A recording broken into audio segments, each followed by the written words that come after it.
dalam saat ini.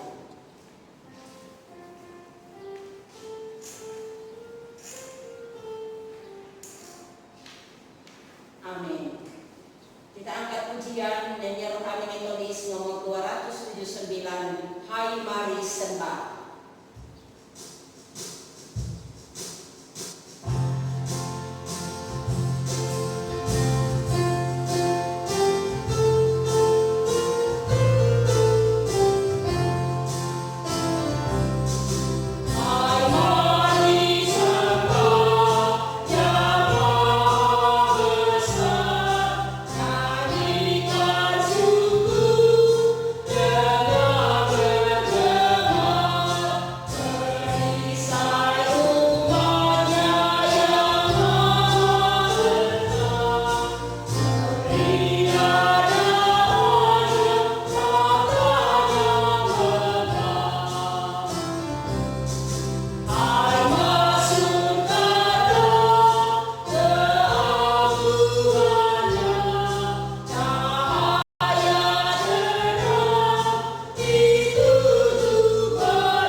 Terima kasih Tuhan, berkati umat-Mu yang berada di rumah, dan berkati juga Tuhan akan hamba-Mu dan kami semua yang ada di dalam rumah-Mu yang kudus. Terima kasih Bapa di sorga, kami serahkan ibadah kami pada pagi hari ini, dari awal, pertengahan hingga akhirnya.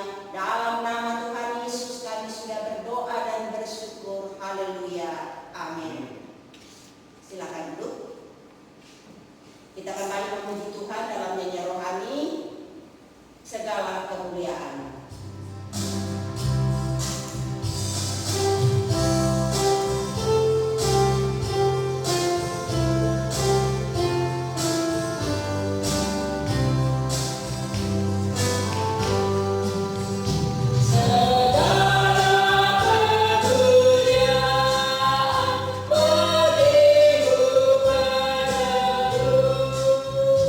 Oh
biduan dari Bani Korah, Mazmur.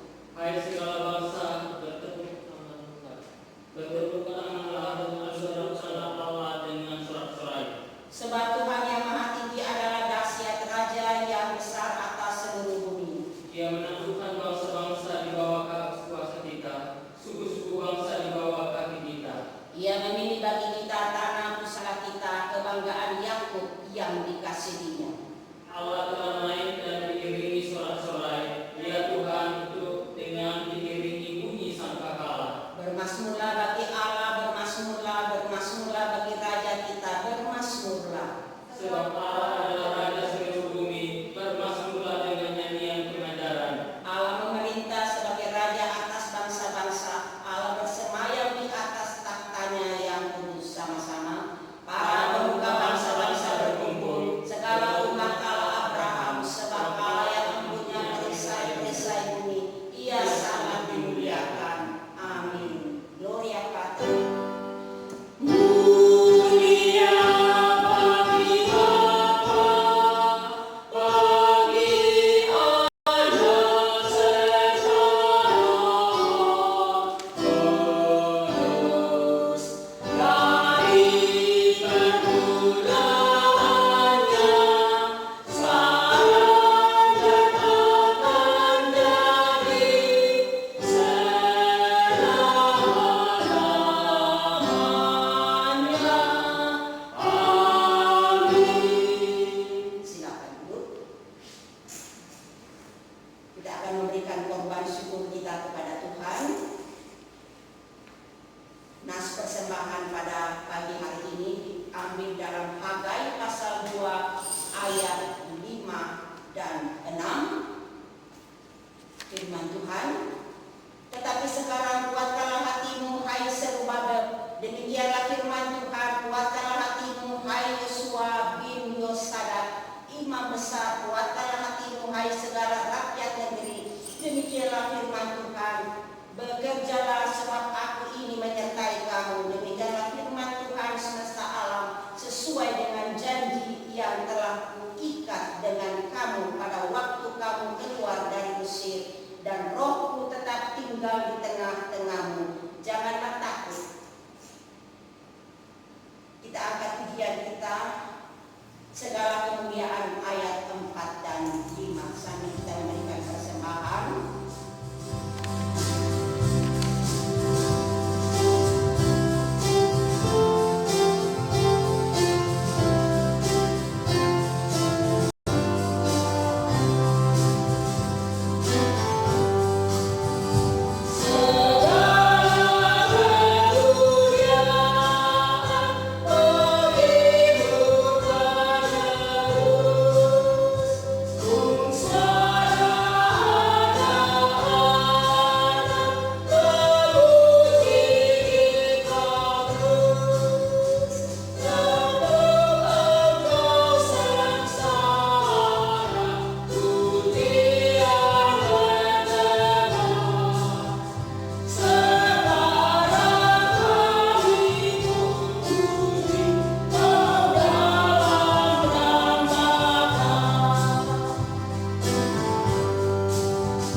menyatakan bahwa Yesus adalah Tuhan dan Juru Selamat yang telah melaksanakan karya besar di tengah antara umat manusia untuk memberikan keselamatan Maka layak dan patutlah jika kami mengagungkan Engkau, Raja yang kekal dan abadi. Oleh karena itu kami datang membawa persembahan kami di hadapan-Mu.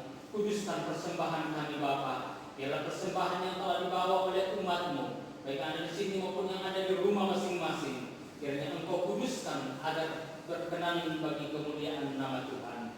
Dalam nama Tuhan Yesus, mohon Tuhan memberkati. Mohon Tuhan memberkati persembahan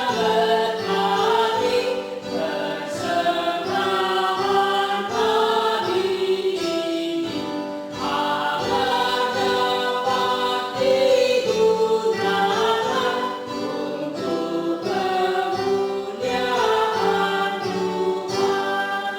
Amin.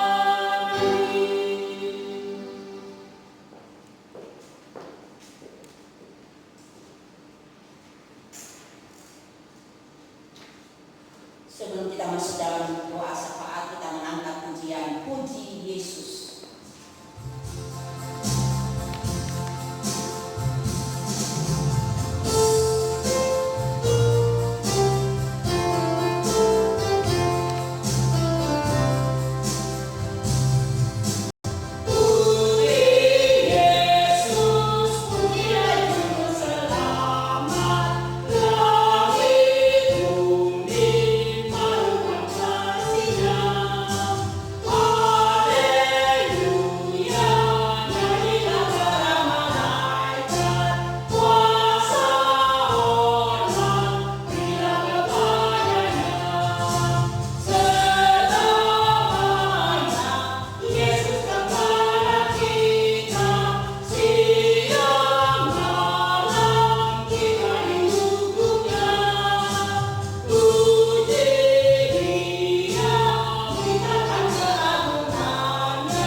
Bapa di sorga, terpujilah nama-Mu. Bapa yang kami sembah di dalam nama anak-Mu Tuhan kami Yesus Kristus. Pada pagi hari ini Tuhan kami datang di dalam rumah-Mu yang kudus, mengucap syukur dan berterima kasih untuk kebaikan dan kasih sayang Tuhan. Terima kasih Tuhan pada pagi hari ini, di mana seluruh umat-Mu Tuhan Yesus merayakan hari kenaikan Tuhan kami Yesus Kristus. Berkati umat-Mu Tuhan yang beribadah di rumah, biarlah Tuhan memberikan kekuatan dan kesehatan, sehingga mereka Tuhan sungguh-sungguh setia untuk mencari Engkau, sungguh-sungguh setia untuk mendengarkan kebenaran firman-Mu Tuhan yang disampaikan pada hari ini di dalam rumah-Mu yang kudus. Terima kasih Bapa di sorga, pada pagi hari ini juga Tuhan kami datang berdoa untuk bangsa dan negara kami. Engkau berkati Tuhan, berkati Bapak Presiden, Wakil Presiden, para menteri dan anggota dewan dan semua aparatnya. Tuhan Yesus memberkati, menolong mereka dalam menghadapi akan wabah virus yang dialami oleh bangsa kami dan seluruh dunia Tuhan. Kami serahkan para dokter, tenaga medis yang menangani Tuhan Yesus akan semua umat-Mu Tuhan, atau siapapun yang juga ada dalam rumah sakit. Tuhan menolong, memberkati, berikan kekuatan, kesembuhan kepada mereka Tuhan, karena Engkau adalah Allah tabib dokter kami yang ajaib. Terima kasih Bapa di sorga, hamba berdoa Tuhan pada pagi hari ini untuk hamba-hamba-Mu Tuhan yang memberitakan kebenaran firman-Mu Tuhan, berkati sehingga kabar baik ini sampai ke pelosok-pelosok tanah air Tuhan, dan sampai ke desa-desa Tuhan. Biarlah tangan Tuhan menolong menyertai akan setiap hamba-hamba-Mu Tuhan yang juga memberitakan kebenaran firman-Mu pada pagi hari ini. Berkati umat-Mu, jemaat-Mu Tuhan di rumah yang juga mendengarkan akan firman-Mu yang disampaikan oleh hamba-Mu. Terpujilah nama-Mu, kami sudah berdoa bersyukur kepada Bapa di sorga. Haleluya, amin. Sebelum kita mendengarkan kebenaran firman Tuhan, kita kembali memuji Tuhan. Siapkan hatiku Tuhan.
Kami datang padamu ya Tuhan, kami membutuhkan firman-Mu untuk menuntun kami kepada kehendak dan kebenaran-Mu.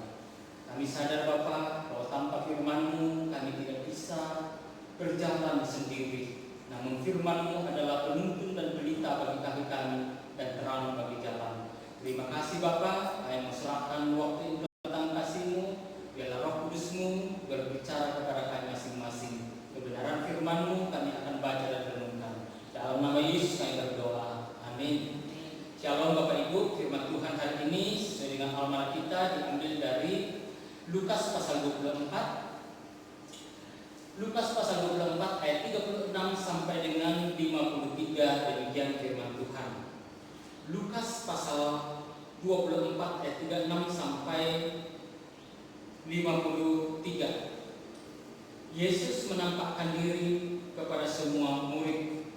Dan sementara mereka bercakap-cakap tentang hal-hal itu, Yesus tiba-tiba berdiri di tengah-tengah mereka dan berkata kepada mereka, "Damai sejahtera bagi kamu."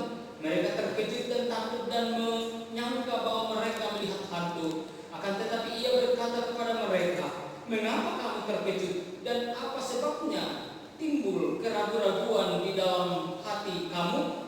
Lihatlah tanganku dan kakiku. Aku berdiri, aku sendirilah, rabalah aku dan lihatlah, karena hantu tidak ada daging dan tulangnya, seperti yang kamu lihat ada padaku."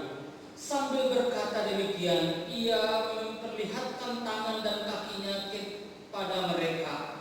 Dan ketika mereka belum percaya karena gibangnya dan masih heran, berkatalah ia kepada mereka, "Adakah padamu makanan di sini?"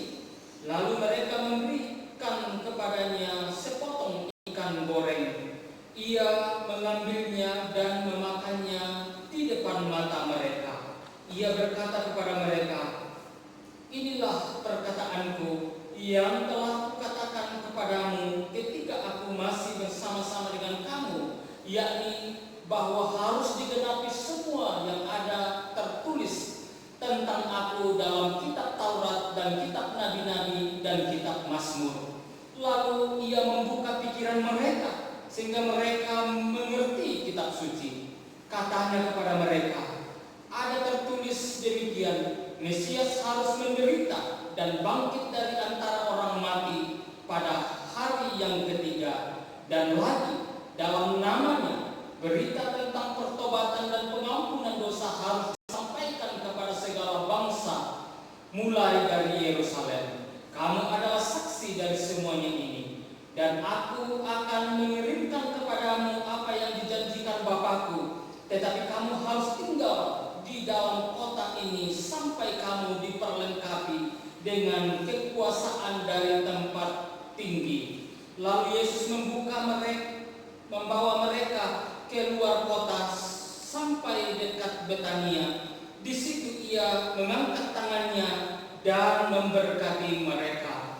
Dan ketika ia sedang memberkati mereka, ia berpisah dari mereka dan terangkat ke surga. Mereka sujud menyembah kepadanya, lalu mereka pulang ke Yerusalem dengan sangat bersukacita.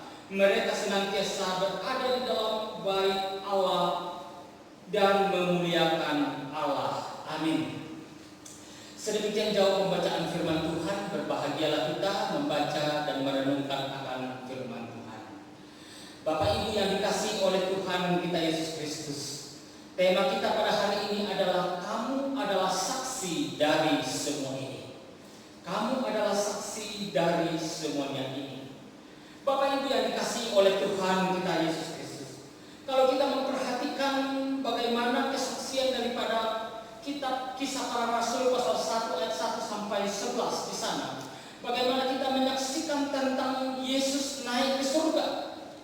Kisah ini mengawali akan penampakan Yesus bahwa para murid selama ini 40 hari sudah berkali-kali berjumpa dengan Yesus, merasakan, melihat, bahkan makan bersama dengan Tuhan Yesus, sehingga mereka terus bersukacita oleh karena selama ini ketika Yesus disalib mereka merasakan duka, tetapi ketika Yesus bangkit dari antara orang mati dan memperlihatkan diri kepada mereka, maka murid-murid merasakan sukacita dan bahagia.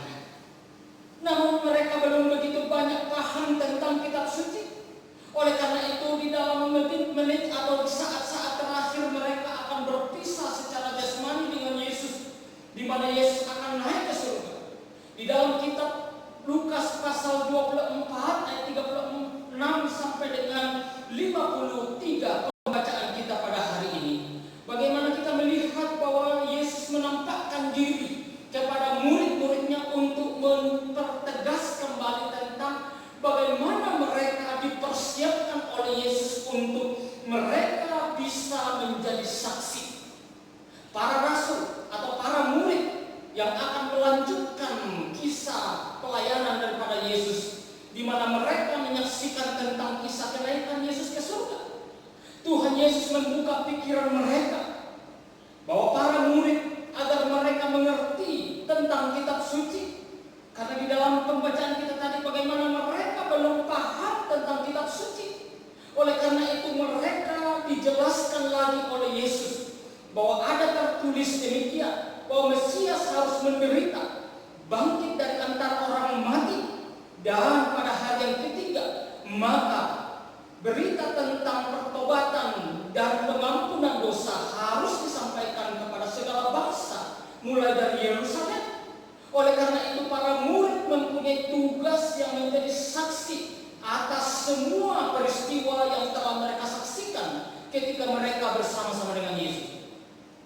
Kurang lebih 3,5 tahun bagaimana Yesus bersama dengan murid-muridnya untuk melayani, memperlihatkan kuasa-kuasa yang dimiliki sebagai tanda-tanda kerajaan Allah yang telah dibawa dan dinyatakan oleh Yesus di tengah-tengah dunia ini.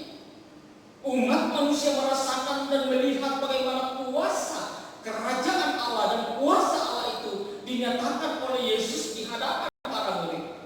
Walaupun demikian para murid masih belum memahami dengan 100% akan apa yang dilakukan oleh Yesus. Oleh karena itu dipertegas lagi oleh Yesus ketika Yesus sebelum naik ke surga untuk membuka pikiran mereka. Oleh karena itu para murid mempunyai tugas yang menjadi saksi atas semuanya itu. Untuk itu mereka harus memiliki satu tugas ini, bahwa Tuhan Yesus memberikan bekal sebagai pembekalan kepada para murid supaya mereka yaitu memperlengkapi, murid-murid diperlengkapi dengan kuasa dan tempat yang maha tinggi sesuai dengan janji Yesus, bahwa janji Bapa bahwa Dia akan mengirimkan kuasa yaitu Roh Kudus. Tuhan Yesus juga memberkati mereka sehingga mereka kembali dengan penuh sukacita. Bapak Ibu yang dikasihi oleh Tuhan kita Yesus Kristus, panggilan hidup orang Kristen yang paling dasar adalah bagaimana bersaksi dan melayani di tengah-tengah kehidupan dunia ini. Sekalipun seringkali mengalami tantangan, pergumulan, bahkan sampai ancaman bahkan ditolak oleh dunia, namun kita sebagai umat Tuhan atau orang percaya, sebagai saksi Kristus tidak perlu ragu, tidak perlu putus asa, bahkan tidak perlu takut. Karena Tuhan dan pengorbanan Kristus memberikan kita semangat dan kekuatan untuk bisa menjadi saksi dan berkat bagi semua umat manusia. Bapak Ibu yang dikasihi oleh Tuhan kita Yesus Kristus, di dalam pembacaan kita dalam Lukas pada hari ini, bagaimana kita bisa melihat di sana ada 3 hal yang penting yang Tuhan Yesus ajarkan kepada murid-muridnya untuk senantiasa diperhatikan sebagai saksi. Yang pertama, bahwa Yesus memberikan tugas kepada para murid untuk menyaksikan segala sesuatu yang tentang Dia. Tadi kita sudah jelaskan bahwa ketika Yesus bersama-sama dengan murid-muridnya, bahwa Yesus memperlihatkan pelayanan dan kuasa yang dimiliki oleh Allah. Kemudian Yesus juga yang kedua adalah Yesus menjanjikan penolong, yakni Roh Kudus, bahwa Ia akan memberikan pertolongan kepada murid untuk menyertai mereka di dalam memberikan kesaksian tentang kebangkitan dan kuasa Yesus yang telah dinyatakan oleh Yesus itu sendiri. Dan yang ketiga adalah Yesus memberkati murid-muridnya dan kemudian naik ke surga. Bapak Ibu yang dikasihi oleh Tuhan kita Yesus Kristus, bagian yang pertama, bagaimana kita melihat memisahkan tentang Yesus yang naik ke surga itu. Para murid kembali memberitakan bahwa Dialah Mesias, tentang Dia ditulis bahwa di dalam kitab Taurat, bahwa kitab para nabi, bahkan di dalam kitab Mazmur, Mesias harus menderita, mati disalibkan, dan pada hari yang ketiga akan bangkit dari antara orang mati. Semuanya ini dilakukan di dalam rangka penyelamatan bagi keselamatan bagi umat manusia. Bapak Ibu yang dikasihi oleh Tuhan kita Yesus Kristus, bagian yang pertama, bagaimana Yesus menjelaskan tentang penggenapan tentang perjanjian lama, bahwa perjanjian lama itu adalah ada hubungan benang merah rencana penyelamatan Allah sampai dengan perjanjian baru itu merupakan sesuatu kitab yang tidak terpisahkan dalam rencana program Allah untuk penyelamatan umat manusia. Semuanya ini dilakukan di dalam rangka penyelamatan dan keselamatan bagi umat manusia. Dan tentang semuanya ini para murid telah menyaksikan. Oleh karena itu Yesus mengamankan agar sebagai murid-muridnya yang telah menyaksikan semuanya itu, setelah kepergiannya naik ke surga, semuanya itu murid-murid harus memberitakan kesaksian tersebut mulai dari Yerusalem. Ayat 46 mengatakan bahwa kamu adalah saksi dari semuanya ini. Yesus mempertegas bahwa murid mendapatkan tugas untuk menyaksikan. Saksi apa? Saksi yang telah mereka lihat, saksi yang telah mereka rasakan, saksi yang mereka alami. Para murid diberikan mandat karena mereka sudah melihat, mereka sudah menyaksikan, mereka sudah merasakan bersama dengan guru, bersama dengan Yesus, bagaimana setiap orang yang dilayani oleh Yesus merasakan sukacita. Bapak Ibu yang dikasihi oleh Tuhan kita Yesus Kristus, apa makna dari semua kesaksian ini? Bahwa para murid harus mengalami bahwa Yesus telah menggenapi nubuat di dalam perjanjian lama. Yesus berkata kepada mereka, inilah perkataanku yang telah kukatakan kepadamu ketika aku masih bersama-sama dengan kamu, yakni bahwa harus digenapi semua yang ada tertulis tentang aku di dalam kitab Taurat, kitab nabi-nabi, dan kitab Mazmur. Kedatangan Yesus ke dalam dunia ini untuk dalam rangka penyelamatan yang sudah dibuatkan di dalam perjanjian lama, mulai dari kitab Taurat ditulis, kitab nabi-nabi, dan kitab Mazmur, semuanya itu sudah digenapi oleh Yesus. Dan itu yang dipertegas lagi kepada murid-muridnya, bahwa kami semua menjadi saksi daripada semuanya itu, bahwa apa yang sudah dinubuatkan itu telah tergenapi di dalam diri Yesus Kristus, sehingga terbukalah jalan untuk keselamatan bagi umat manusia.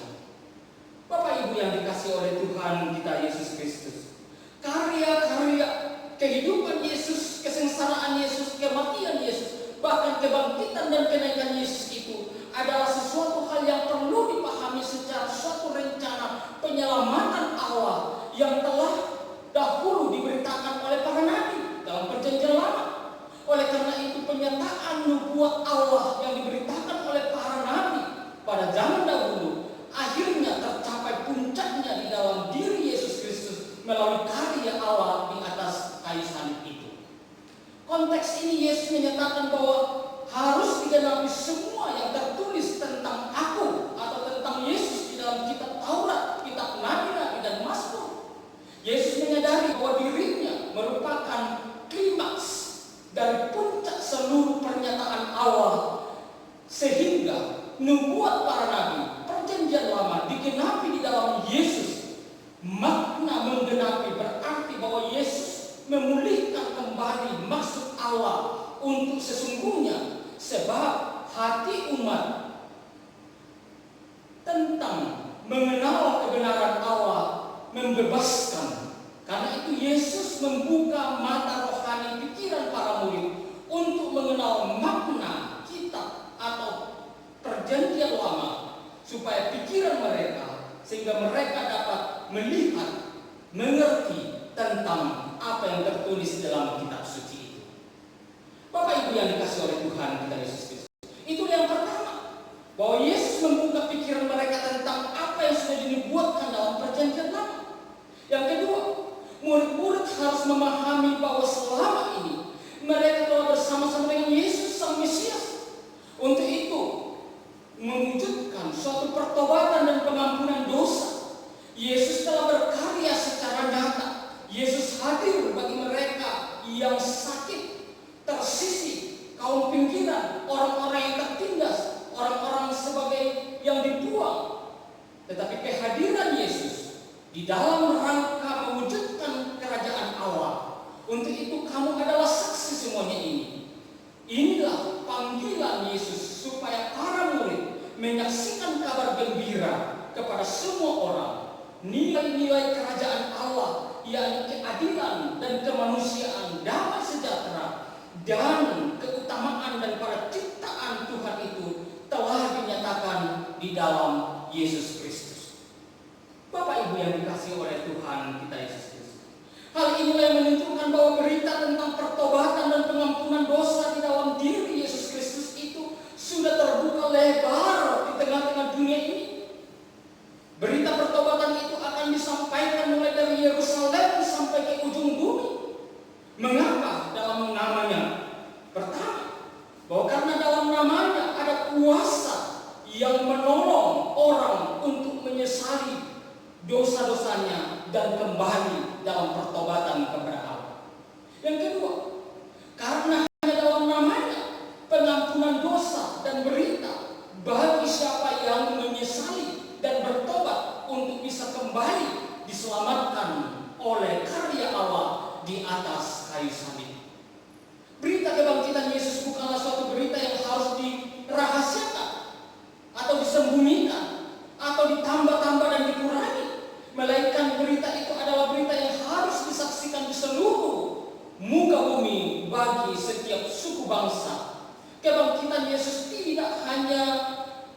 mensahkan fakta bahwa pengampunan dosa berlaku bagi seluruh bangsa, tetapi juga mengarahkan kepada umat yang percaya supaya pertobatan itu berlaku di dalam dirinya oleh karya Allah di atas kayu salib. Dosa tidak lagi menjadi suatu penghalang persekutuan manusia dengan Allah. Kebangkitan Kristus menjadi bukti bahwa dosa atau utang dosa telah dibayar lunas oleh darah Yesus di atas kayu salib. Inilah tugas utama daripada murid-murid untuk menyaksikan bahwa berita pertobatan itu telah datang dan sampai ke tengah-tengah dunia ini. Bapak Ibu yang dikasihi oleh Tuhan kita Yesus Kristus. Yang kedua, kita melihat bahwa di sana Yesus menjelaskan tentang bagaimana Yesus memperlengkapi murid-muridnya sebelum mereka diutus. Di dalam ayat 49 mengatakan bahwa dan aku akan mengirimkan kepadamu apa yang dijanjikan Bapa-Ku, tetapi kamu harus tinggal di dalam kota ini sampai kamu diperlengkapi dengan kuasa dari tempat yang maha tinggi. Ayat ini menunjukkan kepada kita bahwa Yesus akan memperlengkapi murid-murid dan orang percaya dengan kuasa Roh Kudus. Roh Kudus menjadikan setiap orang memiliki satu semangat kehidupan seperti para murid. Kehadiran Roh Kudus yang dijanjikan oleh Yesus bukan hanya puncak pemenuhan janji, melainkan juga seperti berperan bagi kehidupan murid-murid untuk memperlengkapi supaya mereka berani memiliki kuasa untuk pergi bersaksi sampai di ujung bumi. Mereka harus tinggal di Yerusalem sampai janji itu datang pada hari Pentakosta. Mengapa Yerusalem? Karena Yerusalem begitu penting. Maka penulis Injil Lukas melihat bahwa Yerusalem memiliki makna yang penting di dalam penyelamatan Allah bagi dunia dan tidak dapat dilepaskan dari kota ini. Pengalaman kehidupan iman dari Yerusalem bersama dengan Yesus akan menjadikan titik tolak perwartaan atau kesaksian keyakinan akan iman para murid. Pemberitaan itu akan dibawa hingga ke seluruh dunia. Inilah tugas panggilan yang dikatakan oleh Yesus mulai dari Yerusalem. Bapak Ibu yang dikasihi oleh Tuhan kita Yesus Kristus, inilah panggilan Allah. Bagaimana murid-murid sebelum masa perpisahan itu, maka mereka bisa melihat tentang bagaimana kuasa Allah, bagaimana mereka diperlengkapi, bagaimana mereka diberkati oleh Tuhan, sehingga mereka bisa kuat, berani, dan tidak pernah ragu terhadap kesaksian-kesaksian yang akan mereka sampaikan sampai ke ujung bumi sesuai dengan tugas panggilan yang Tuhan percayakan kepada mereka. Bapak Ibu yang dikasihi oleh Tuhan kita Yesus Kristus. Oleh karena itu ada 3 hal yang penting yang perlu kita saksikan. Menjadi saksi, memberitakan tentang kebenaran kitab suci. Tujuan Yesus adalah untuk membuka pikiran murid-muridnya adalah supaya mereka mengerti kitab suci atau mengerti tentang firman Allah baik dengan tujuan bukan hanya mereka memberikan makna melebihi apa yang tertulis di sana, tetapi supaya mereka menjadi lebih berhikmat mengenal apa yang tertulis dan menjadi bijaksana sehingga mau menerima keselamatan yang diwartakan di dalam firman Tuhan. Roh yang ada di dalam firman dan Roh Kudus itu yang akan bertakhta di dalam hati para murid. Inilah yang menjadi hal yang menguatkan untuk bisa mereka menjadi saksi. Di dunia ini murid-murid Kristus tidak boleh mencari-cari hal yang lebih daripada apa yang diajarkan dalam Alkitab. Tetapi harus ada belajar lebih lagi dari apa yang dikatakan oleh firman Tuhan supaya mereka bertumbuh menjadi lebih baik dan siap di dalam menyaksikan akan firman Tuhan kepada dunia. Untuk itu memiliki pikiran yang benar, mengenal Kristus dengan benar, memperbaiki dan menduga-duga mereka adalah salah tentang dirinya. Tidak ada lagi yang perlu ditambahkan daripada apa yang telah dipahami melalui firman Allah itu. Mereka harus mengabarkan tentang firman Allah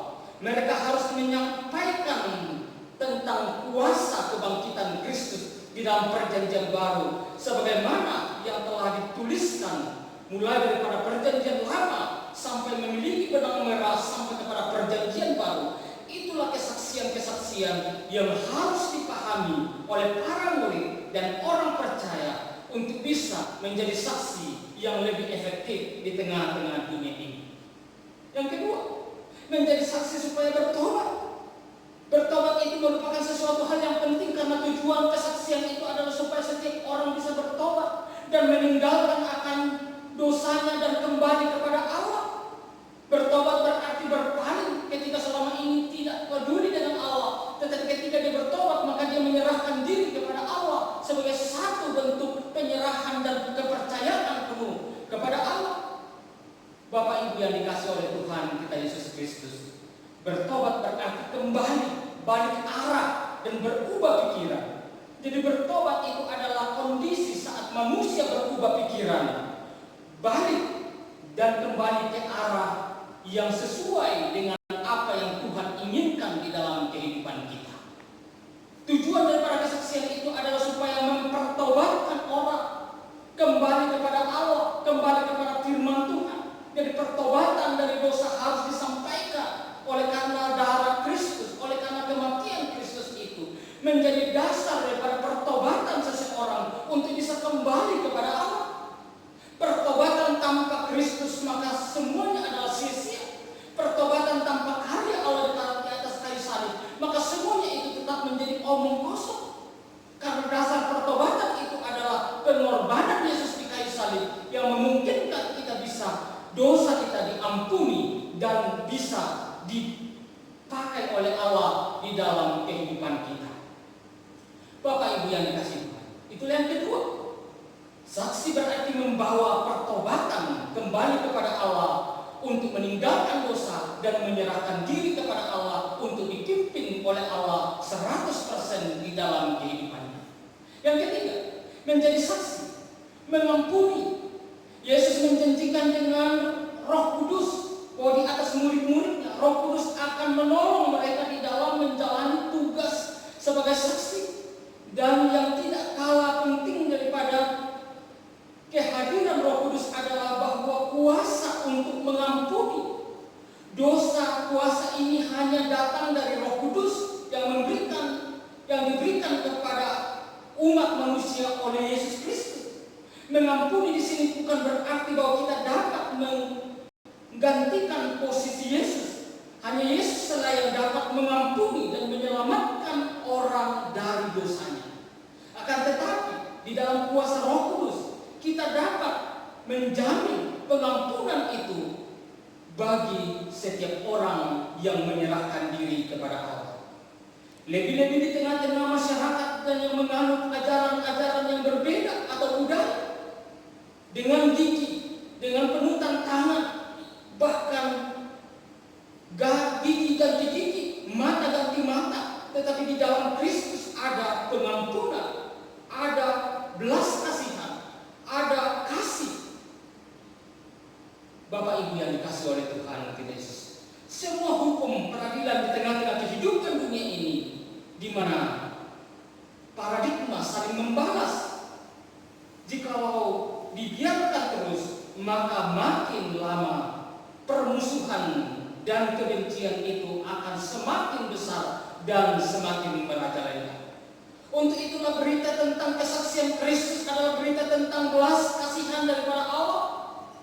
Allah tidak memandang lagi akan kebencian dan dendam dan segala macam yang ada dalam diri seseorang, tetapi oleh kasih yang dibalik dari Allah itulah yang membuat kita bisa menerima pengampunan dan memberikan pengampunan kepada setiap orang yang melakukan kesalahan terhadap kita. Semuanya ini akan menjadi rusak tanpa hanya kita melihat pendendam sendiri, seperti juga orang lain. Malahan generasi selanjutnya akan terus menghiasi dendam ketika tidak ada pengampunan, karena itu akan terus balas dendam yang terus tidak ada ujung pangkalnya. Oleh karena itu, melalui firman Tuhan, melalui anugerah Allah dalam Yesus Kristus, kita diberikan mandat sebagai saksi untuk memberitakan kasih yang berasal daripada Allah. Sesungguhnya dunia membutuhkan kekuatan pengampunan yang dapat memutuskan lingkaran setan ini. Dan kita dikaruniai kuasa, yaitu Roh Kudus, supaya tinggal tetap di dalam kasih. Supaya kita hidup memiliki kuasa yang dianugerahkan Allah dalam Roh Kudus, atau tetap dikuasai oleh hukum balas dendam di tengah-tengah dunia ini.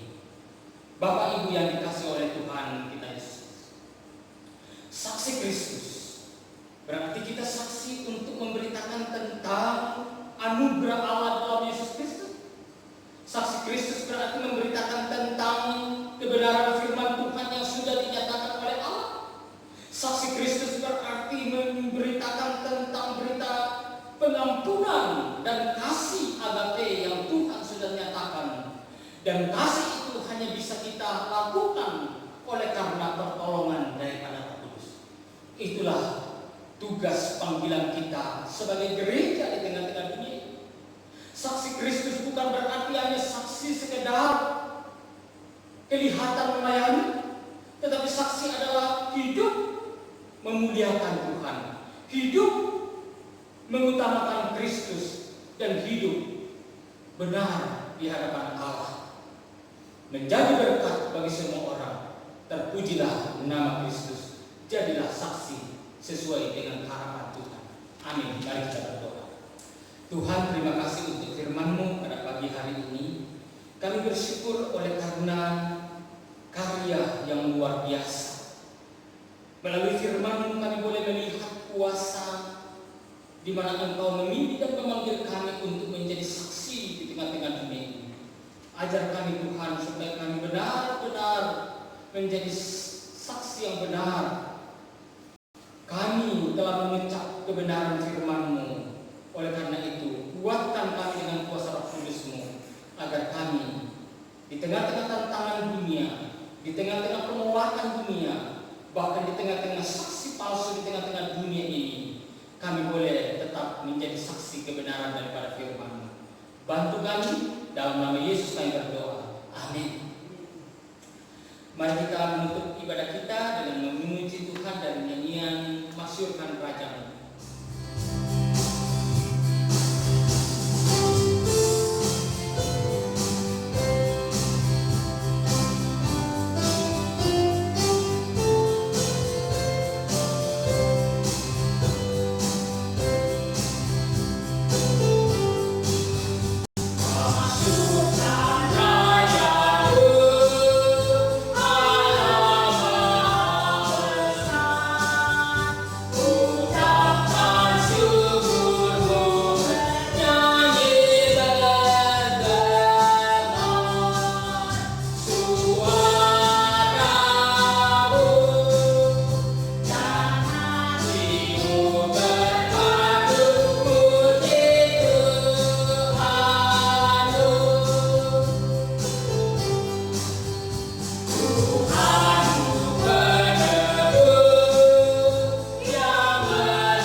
Itulah yang menyertai dan memberkati kamu sekalian saat ini, besok, sampai selama-lamanya.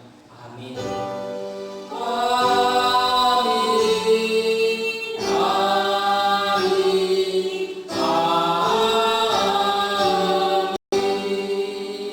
Silakan duduk, ibadah kita selesai.